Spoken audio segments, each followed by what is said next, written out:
గడల శ్రీనివాసరావు విఆర్ఎస్ కు ఓకే ఆమోదించిన రాష్ట్ర సర్కార్ ఉత్తర్వులు జారీ ఏడేండ్ల సర్వీస్ ఉండగానే కరోనా సమయంలో కీ రోల్. అవును, చాలా కీ రోల్ ప్లే చేసిండు.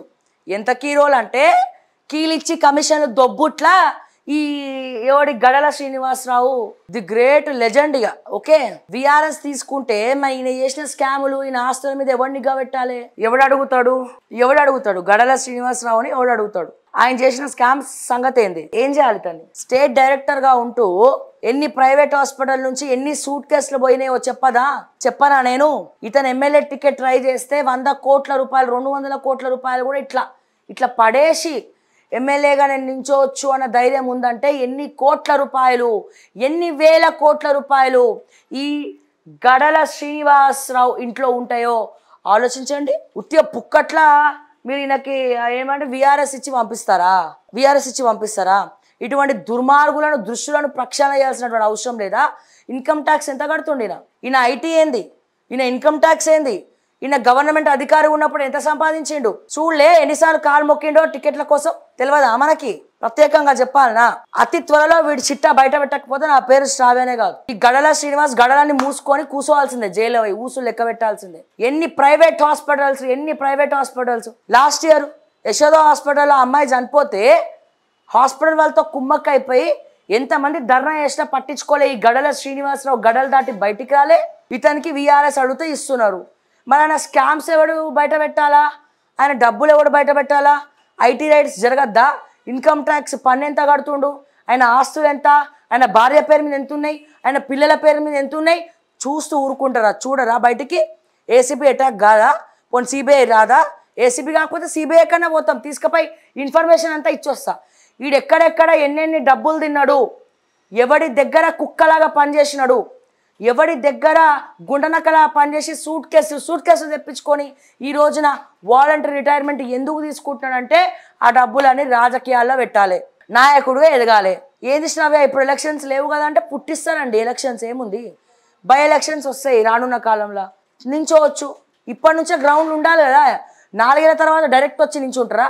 4 ఏళ్ల నుంచే గ్రౌండ్ ప్రిపేర్ చేసుకుంటారు. ఇట్లా చెప్పుకుంటూ పోతే చాలా ఉన్నాయి.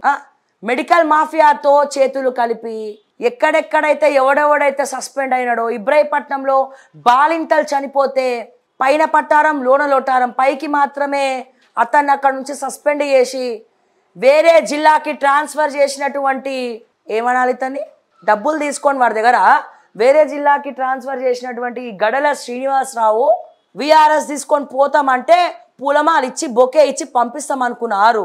మాలాంటి వాళ్ళు ఉంటారు అక్కడక్కడ కేసులు వేయనికి, మీ భర్తం బట్టనికి, మీ పరువులు దిగనికి. ఉత్తిగా పగబెట్టి కాదు, మీరు చేసిన దుర్మార్గం ఏందో, మీ హయాంలో ఎంతమంది చచ్చిపోయినారో, ఎన్ని మెడిసిన్స్ని మీరు గవర్నమెంట్ హాస్పిటల్లో మార్చిండ్రో, డాక్టర్లని ఏం చేసిండ్రో, ఏ హాస్పిటల్స్తో కుమ్మక్కైండ్రో, ఎన్ని సూట్ కేసులు తీసుకుర్రో, ఇన్ని వేల కోట్లు ఎట్లా సంపాదించిండ్రో దమ్ము ఉంటే గడల శ్రీనివాసు ట్రాన్స్పరెంట్గా ప్రెస్ మీట్ పెట్టి చెప్తాడా?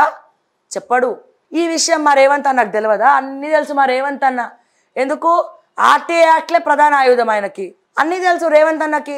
పిసిసి అధ్యక్షుడు ఉన్నప్పుడు అన్నీ తెలుసు. కానీ మనం ఏం చేయొద్దు. ఏసీబీ కూడా ముఖ్యమంత్రి చెప్తేనే పని చేయాలి, రైడ్స్ చేయొద్దు. శివబాలకృష్ణ ఇంట్లో వేసేసారు, నవీన్ మిట్టల్ ఇంట్లో ఎందుకు చేయరు? రజత్ కుమార్ దగ్గర ఎందుకు చేయరు? సోమేష్ కుమార్ దగ్గర ఎందుకు చేయరు? స్మితా సబర్వాల్ ఇంట్లో ఎందుకు చేయరు? ఎందుకు చేయరనే అడుగుతున్నా నేను.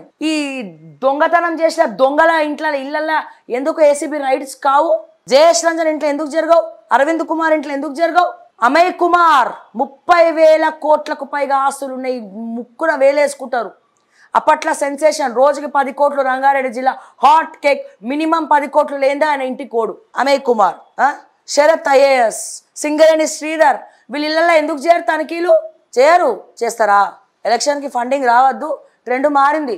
ఇప్పుడు బిజినెస్ మ్యాగ్నెట్లతో పాటు ఐఏఎస్ ఆఫీసర్లు కూడా ఫండింగ్ ఇస్తారు ఎలక్షన్కి. అట్లా అయిపోయింది వాళ్ళ పరిస్థితి. సో ఇవన్నీ మాట్లాడితే ఇక గడల శ్రీనివాసరావు ముఖం తీసుకెళ్ళి ఏడబెట్టుకుంటారు. నేను చెప్తున్నా, ఏసీబీ పట్టించుకోకపోతే ఖచ్చితంగా సిబిఐ ఎంక్వైరీ చేస్తాం, ఖచ్చితంగా బరాబర్ డీటెయిల్స్ అని తీసుకపోయి వేసి పడేస్తాం. ఏదైతే అదైంది.